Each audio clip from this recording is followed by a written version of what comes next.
Thank you very much, Jack, for bringing us along, or entertaining us this morning. And we've been to the gasworks to see one element of the history of Carrickfergus. We're here now to see another element. The Methodist Church has been on this site roughly since 1810. The stained glass windows over here are salvaged from the old church.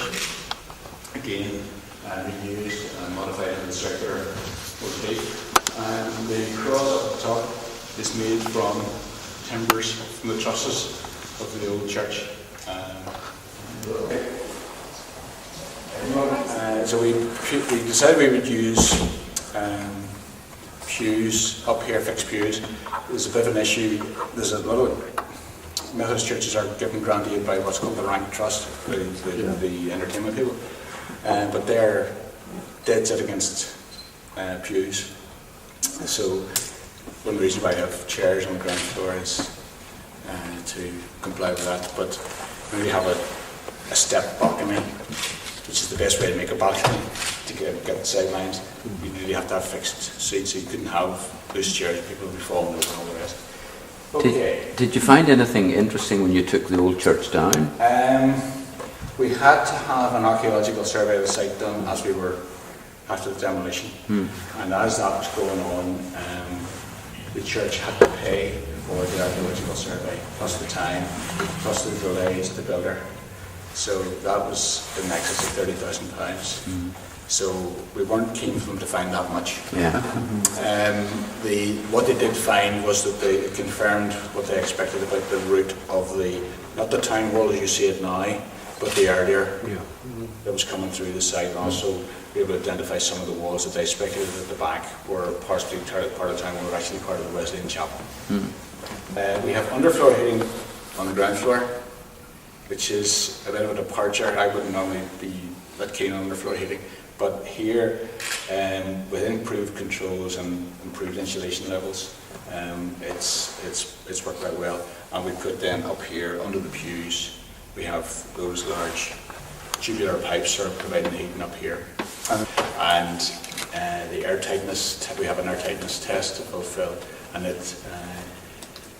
you have to be below 10. And we were a bit worried about what it was going to be, and in effect whenever they did the test it was 2, which is virtually unheard of. So it was very efficient that way. So the church actually surprised that gas bills were so low. We're overlooking the car park here. Again, our friends in the road service initially insisted that because there are 400 people plus in the church, that they wanted one car parking space for every 3 pew spaces, which would have covered the entire site. And I said, no, I don't think we'll do that. I made the case that there's surface car parking for several hundred over there, another car park around the corner there, parking all around. You know, Sunday morning, why? So eventually they can see where this was the shape of the original window, and then on top of the window down below, and then we had a bit of cobbling, of stripping out bits and joining bits together and trying to fit it all in. So that was tricky. Your practice that you work in Holyrood, going back in time, the heritage is that churches are not an uncommon project. No, far from it. As I was saying to Aaron here. Yes. So how many churches is that practice now designed? Churches, pure churches or church-based projects? Well, maybe pure.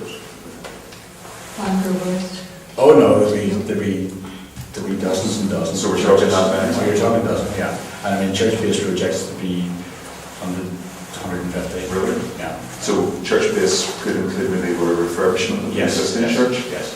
Right. Ballygilbert. That was yours, and that was an additional front. We put the front bay, we put the whole front wall out, right, and put another bay on it and stuff like that. But that's another story. So would you then, Brother Martin, be considered as church specialist when it comes to solution to a problem with the church? Depends who you talk to. You're right in the tower here. They want to have a room where they could prayer meetings in a group, be in Bible study, stuff like that. And it's a matter of how do we use the top part of the tower. There's quite a space actually above us which we couldn't get into from a very use point of view. But we can have this issue here coming through now. On this side here, this area of low ceiling is the underside of the roof coming in inside of the tower. And on this side here, this is a bit of a bluff. It doesn't need to be so tight like that. And I had to convince the client that it needed that to balance the room, because it had just gone flat across there. I think it was. But by doing that, it helps focus the thing on the room, and then the positioning of this and the treatment of the ceiling here. And you remember I said it's best time of the day because it's bright outside. But you saw it even here at night. You've got a whole variety of different light settings that you can use, and set different moods and stuff like that. And then during the daytime, obviously, you've got the opportunity to have the views out across across the loch, and also down. Nice view of Donaghadee from here, which you don't have to get on the top like gas holder to see. These pieces of furniture here were from the original church, and they were restored and brought back out. But again, I think the building, although it's modern, isn't so way out modern that something like that does not look appropriate, and gives that link back historically. What the church wanted to do here was to create a facility that would allow them to have a cafe. Just we do lunches in here on the Tuesdays and Thursdays if you are down our direction, and they are excellent. Can I just thank you and your colleagues for facilitating us to see around the church, and thank Ken, who seems to know a little bit about it, for organising it from our point of view.